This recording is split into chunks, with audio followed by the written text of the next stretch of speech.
So next we're going to talk about COVID-19 inside of prisons. So you can imagine the layout of a prison, and it's just it's a congregated space. So it's similar to like long-term care homes. It's very, very difficult for people to social distance. It's actually not possible to social distance inside of prisons. People have shared washrooms and things like that. So it's just, and like, the hallways are narrow. So people walking past each other and things like that, and sharing room, like people are mostly indoors. So it's very, very difficult to social distance. PPE, especially early on during the pandemic, was not adequately supplied to prisoners and is still lacking in some instances. So people were actually literally like making masks out of like their shirt, or if they had to use the phone, they would put like a sock on one end of the phone to talk, so that like, between people, it like they wouldn't, because it's like a pay phone, so everybody's using, like hundreds of people are using the same phone. And activists, as I mentioned earlier, call for decarceration, which led to more people being released, but an increased abuse of force incidents. Immunocompromised prisoners are at greater risk, and there's no real special way of protecting people who are immunocompromised. Maybe they moved some people around, but for the most part, they were still just as exposed as other prisoners are to the virus. Lockdowns have routinely been used, which has greatly affected prisoners' mental health and access to programs. So a lockdown means like 23 hours under lockdown and 1 hour released from your cell. And within that 1 hour, you have to do everything that you need to do. So whether that's like accessing healthcare, like making your phone calls or going to a program or whatever it is, like getting exercise, all of that has to be done within that 1 hour that you're allowed outside of yourself. So, we were all kind of complaining that we had to be under lockdown, but we were all, not all of us, but many of us were in our houses or apartments. We had many things to kill the time with, people to talk to easily, with our phones or online. People didn't have like other people to talk to, or their visitations were limited from family, and things like that. So as you can imagine, our mental health has been pretty shitty during COVID, but the mental health of people inside has been even worse. And then outbreaks have occurred several times at many prisons. They're still happening now. We just got a call from Warkworth Institution, which is a medium security institution, a men's institution in Campbellford, Ontario. And there was recently an outbreak there of 50, and one person had to be transported to hospital. So even though things are opening back up, it doesn't mean that COVID is any less life-threatening to some people. And then there's like the long-term effects of COVID, of getting, when you get COVID more than once, it like, the impacts of longer-term COVID are worse. And inside, it's like you're pretty much always exposed to the virus. So it's very difficult for people inside, especially around their health. And then another thing that was shared with us, so we were actually able to go in very, very briefly within the last couple of years to a federal institution. And so we were able to talk to a few people. It was a very limited number of people we were able to talk to. But one of the things that was communicated to us often was, with the decreased access to programs required as part of people's correctional plan, people's parole applications are being affected. So you have to put in a certain number of hours. You have to complete certain programs as part of your correctional plan. in order to have a good chance of getting paroled. And because these programs, people were being limited to how much they could actually access these programs, they weren't able to fulfill those requirements. So people were just super anxious because they're not able to like complete these things that they want them to complete. And they're like, we want to finish these things so that we have a better chance, but we can't. And like, you're just sitting in your cell worrying all the time about this. And you just want to go out, get out and see your family and your friends and get back to your life. So one of the initiatives that we took during COVID, near the beginning, so March 2020, was to create an institutional tracker. So we were receiving a lot of calls from inside with people reporting what was happening and what they were experiencing in various prisons across Canada when it came to how these institutions were handling COVID. I'm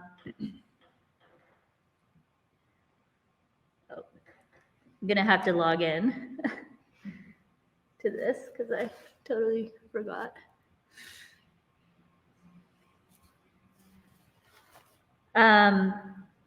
But yeah, so we were working from home during this time, like 5 days a week, but we found a way to have, because we have to get calls on a landline, but we found a way to have our calls routed from our landline. So when people would dial our extensions, it would go to our cell phones.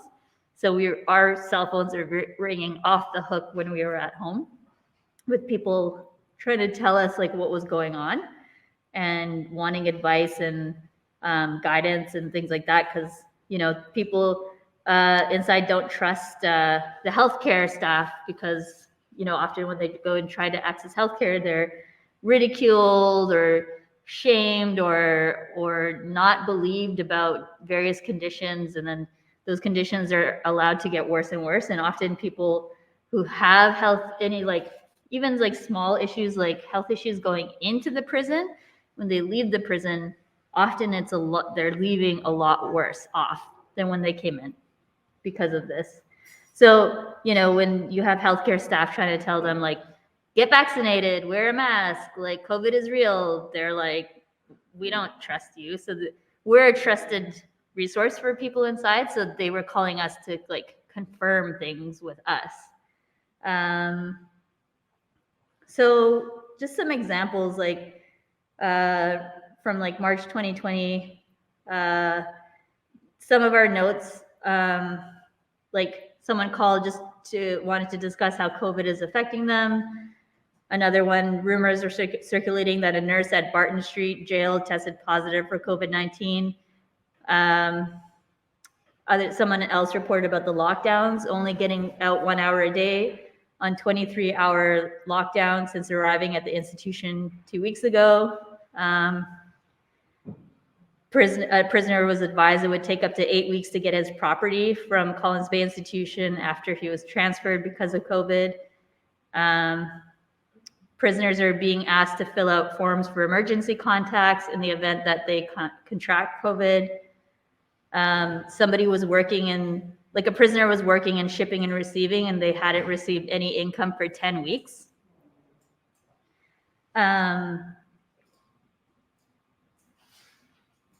Someone was told by staff that CoreCan, which is the Correction Service Canada, like that's what they call the places where prisoners work, like the factories that they work inside of the prisons, will have institutional workers back working in 2 weeks.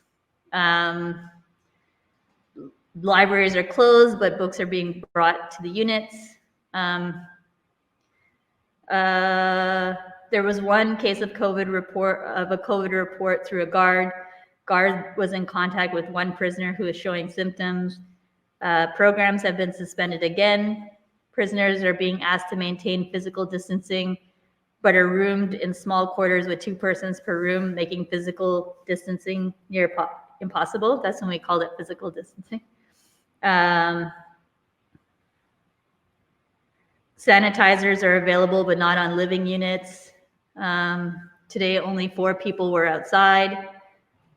Hobby craft programming was shut down. Prisoners, so this was on April 20th, 2020, prisoners were finally given masks. Prisoners are feeling numb, angry, and scared. There's forced transfers happening, people being moved between different institutions. All community programs have been canceled.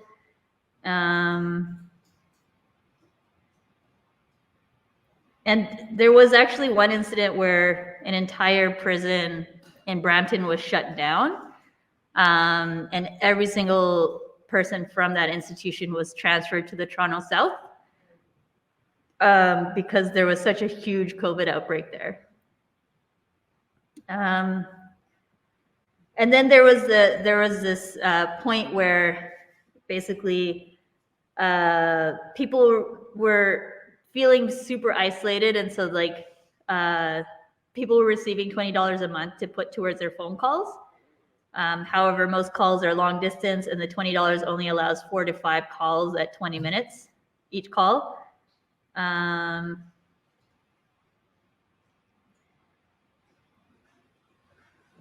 No showers for 4 days due to the lockdown, no fresh clothes for 4 days or more. On April 21st, 2020, there was a peaceful protest at Collins Bay related to lockdowns. They would only let 12 people out at a time. And then because protesting the phone systems and COVID, the guards responded by releasing tear gas. 1 or 2 people were shot, possibly with rubber bullets. A flash grenade was used. Also, Collins Bay Medium is being set up as an institution where people who test positive for COVID-19 will be sent. So they have a big yard, and they had set up a big tent, and people were being sent there. People are getting annoyed by the lockdowns.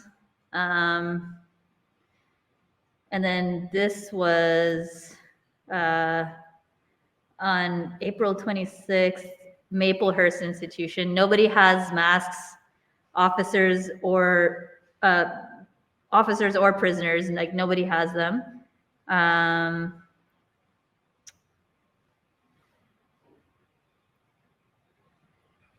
Somebody went to at Maplehurst went to get their blood pressure done, and no healthcare staff or officers were wearing masks.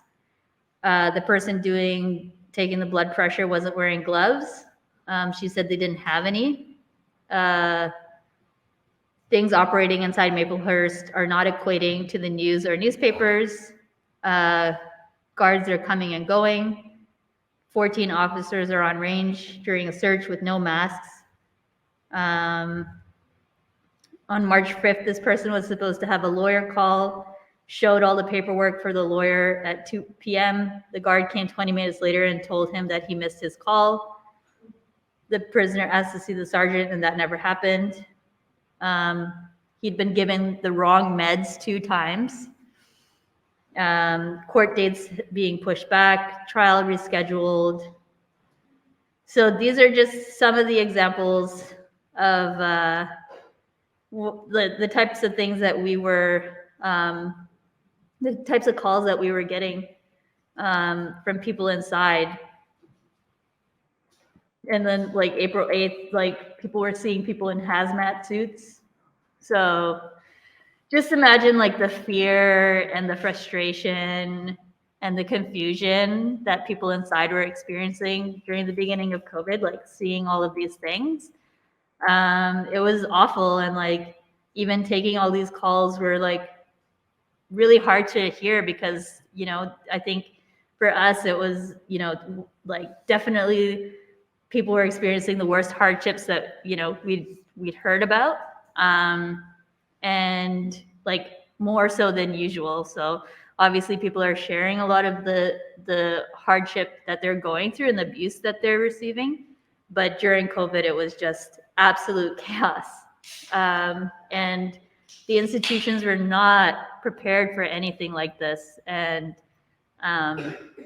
yeah, so we recorded all of this information for about a year and a half, just so that we could get people inside's actual views of what was happening, because everything that comes out of the prisons is so censored and edited, and we never, as the general public, get the full picture.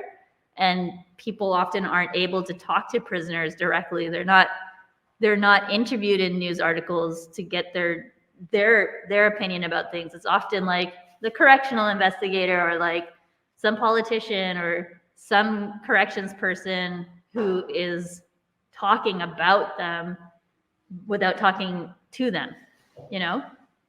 So, and obviously they were like, oh, we're trying to get this situation under control, and, like, these are the steps we're taking and all this stuff. But meanwhile, we're getting all these phone calls where people are like, it's absolute chaos in here, So we wanted to record what was going on, and we're still trying to figure out where we can share this stuff. So this is one of the first places we're actually sharing some of these